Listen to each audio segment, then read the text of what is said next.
नमस्कार दोस्तों, बहुत बहुत अभिनंदन है आप सभी मित्रों का दिव्य सृजन स्पिरिचुअल के प्रातः 7 बजे कथा की श्रृंखला में। दोस्तों, आज के अध्याय का शीर्षक है उदय प्रभाती तारक का। एक दिन बुध और आनंद नगर के बाहर स्थित एक छोटे विहार में गए। वो वहाँ उस समय पहुँचे जब सभी भिक्षु भिक्षाटन को गए हुए थे।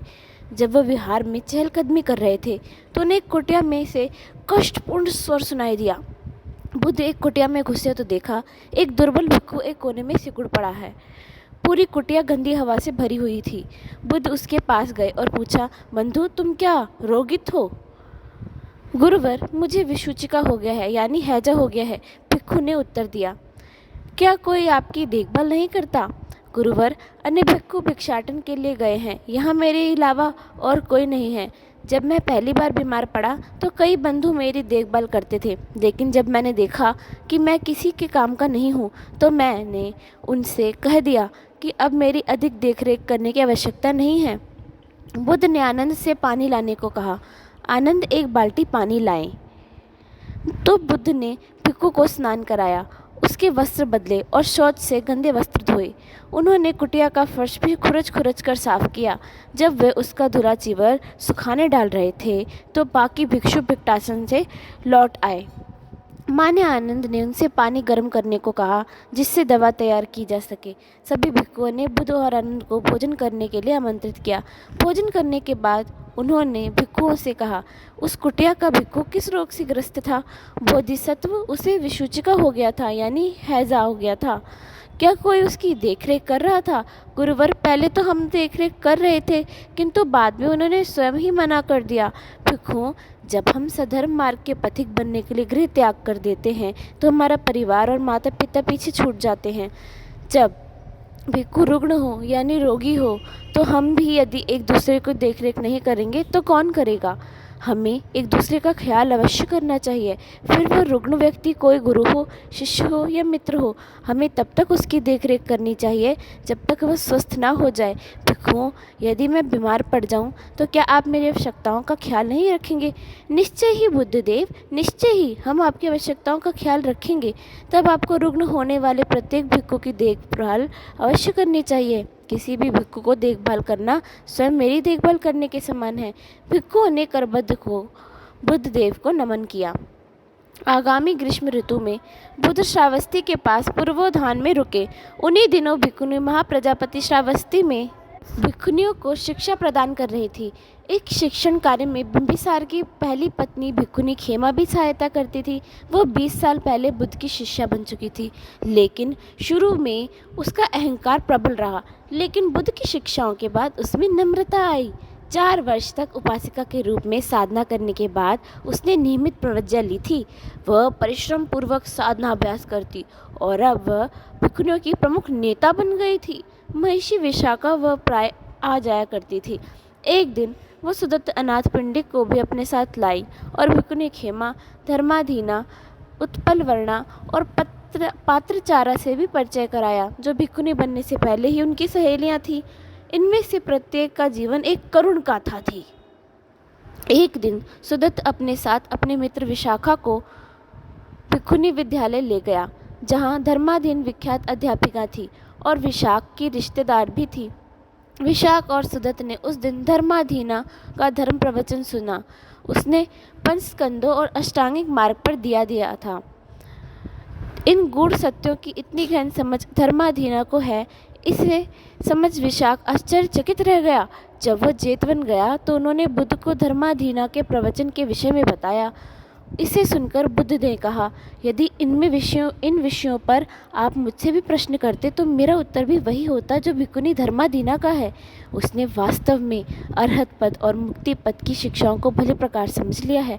यह कहने के बाद उन्होंने आनंद से कहा कि धर्माधीना का प्रवचन कंठस्थ कर लो, यह बड़ा महत्वपूर्ण है और सभी भिक्षुओं के लिए भी उपयोगी रहेगा। भिक्षुनी भद्रकपालिनी भी धर्म शिक्षा की गहन समझ के लिए विख्यात थी और भिक्षुनी धर्माधीना की भांति उन्हें भी जगह जगह प्रवचन देने के लिए बुलाया जाता था। भिक्षुनी पात्रचारा की कथा बड़ी करुण थी। वह एक धनिक श्रेष्ठी की एकमात्र पुत्री थी। उसे घर से बाहर नहीं जाने दिया जाता था। विवाह योग्य आयु होने पर उसका घर के सेवक से ही प्रेम हो गया और जब उसका पिता किसी और उसका विवाह करना चाहता था तो वह उस सेवक के साथ घर से भागकर किसी अन्य नगर में चली गई और वहाँ उसने उस सेवक से विवाह कर लिया। कुछ समय बाद उसके एक पुत्र हुआ और दूसरे पुत्र के जन्म के समय जब वो अपने पितृगृह जा रही थी यानी पिता के घर जा रही थी तो मार्ग में ही भीषण आंधी तूफान आ गया और उसको प्रसव पीड़ा होने लगी। उसका पति जंगल से कुछ डाल पत्ते लाने के लिए गया तो उसे सांप ने डस लिया। वह सवेरा होने पर नवजात शिशु को एक हाथ में लिए और दूसरे हाथ से पहले पुत्र को पकड़े अपने पितृगृह श्रावस्ती को चल दी। रास्ते में जो नदी पड़ी वह वर्षा तूफान से उफन रही थी। उसने बड़े बेटे को इस किनारे छोड़ नवजात शिशु को उस पार उतारने का प्रयास किया। वह बच्चे को पानी से बचाने के लिए सिर पर रखे हुई थी कि एक गिद्ध उसे उठा ले गया। वो चिल्लाई, वो छटपटाई तो बड़े बेटे ने समझा कि माँ किसी संकट में है तो वो नदी में उतर गया। पत्रचारा बच्चे को रोकती ही रही लेकिन वह नदी की धार में बह गया। आखिर दूसरे किनारे पर पहुंचकर वह गिरकर बेहोश हो गई। होश में आने पर वह उठकर जब कई दिन पैदल चलकर श्रावस्ती पहुंची तो वहां पता चला कि आंधी तूफान में उसका घर नष्ट हो गया है और माता पिता की भी मृत्यु हो गई। जिस दिन वह वहाँ पहुंची उसी दिन माता पिता का शव संस्कार हो रहा था। पत्रचारा सड़क पर ही गिरकर अचेत हो गई। वह अब जीवित नहीं रहना चाहती थी। कुछ लोग उसकी अवस्था पर दया खाकर उसे बुद्ध के पास ले गए। उसकी करुण कथा सुनकर बुद्ध ने कहा, पत्रचारा, तुमने अपार कष्ट सहे हैं किंतु जीवन केवल कष्ट और दुर्भाग्य ही नहीं है। साहसी बनो और सधर्म के मार्ग का साधना अभ्यास करो। एक दिन तुम अपनी भीषणतम पीड़ा पर भी हंसने में समर्थ हो सकोगी। तुम जान सकोगी कि वर्तमान जीवन और अगले जन्म में भी नई शांति और आनंद से कैसे जिया जा सकता है। पात्राचार्य ने प्रणत होकर प्रवज्ञा दिए जाने का अनुरोध किया। बुद्ध ने उसे भिक्खुनी महाप्रजापति के संरक्षण में छोड़ दिया। उसे भिक्खुनी महाप्रजापति और अन्य भिक्खुनियों बहुत ही प्रेम करने लगी। एक दिन जब वो अपने पैर धो रही थी तो उसने देखा कि पानी पृथ्वी में समाकर सूखता जाता है और अचानक उसे तत्वों की अनित्यता का बोध जागृत हुआ। अनेक दिनों तथा रातों तक उसने अपने साधना इसी धारणा पर केंद्रित की तो एक दिन सुबह उसके समक्ष जन्म मरण की समस्या भी स्पष्ट हो गई। उसने तुरंत अपने भावों को कविता रूप दे दिया। एक दिन पैर धोते समय मैंने जल की धारा को बहकर पृथ्वी के गर्भ में दोबारा समाते देखा। मैंने प्रश्न किया, जल कहाँ लौट गया? सौम्य मनोवस्था में ध्यान किया, चित्त और शरीर को चेतन अवस्था में रखा। मैं 6 ज्ञानेंद्रियों के विषयों का स्वरूप देखा, जैसे वे शक्तिशाली त्वरितगामी अश्व हो। दीपक की बत्ती पर त्राटक साधना की। मैंने अपना चित्र केंद्रीकृत किया।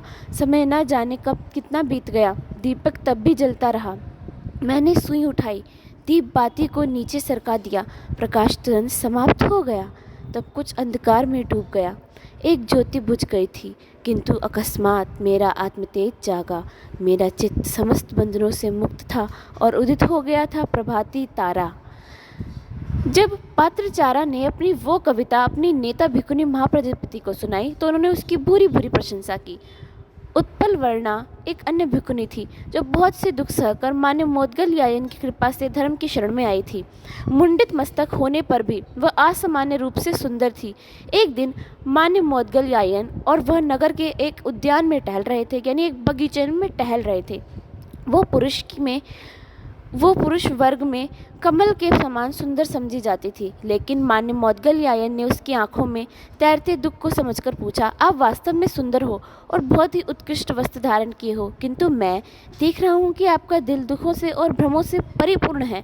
आपके दिल पर दुखों का भार बहुत अधिक है, किंतु अब भी उसी मार्ग पर चल रही हैं जो और भी प्रगाढ़ अंधकार की ओर ले जा रहा है। हृदय के आंतरिक भावों को भी पढ़ने की क्षमता मोदगलयायन में देखकर वह एकदम अवाक रह गई। फिर भी उसने हिम्मत जुटाकर कहा, संभवतः आप जो कह रहे हैं वह सत्य हो, लेकिन मेरे पास जीवन का यही एकमात्र मार्ग बचा है। मोदगलयायन ने कहा, आप इतनी निराशावादी क्यों हैं? आपका जो भी अतीत रहा हो, आप अब भी परिवर्तन कर सकती हो और अच्छे भविष्य का निर्माण कर सकती हो। गंदे कपड़े धोए जा सकते हैं। भ्रमों और चिंताओं से भारी हृदय को आत्मजागृति से शुद्ध किया जा सकता है।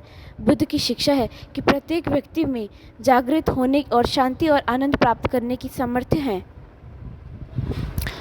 उत्पल उत्पलवर्णा रोते रोते बोली, मेरा जीवन पाप कर्मों और अन्यायों से भरपूर है। मुझे आशंका है कि बुद्ध भी मेरी सहायता नहीं कर पाएंगे।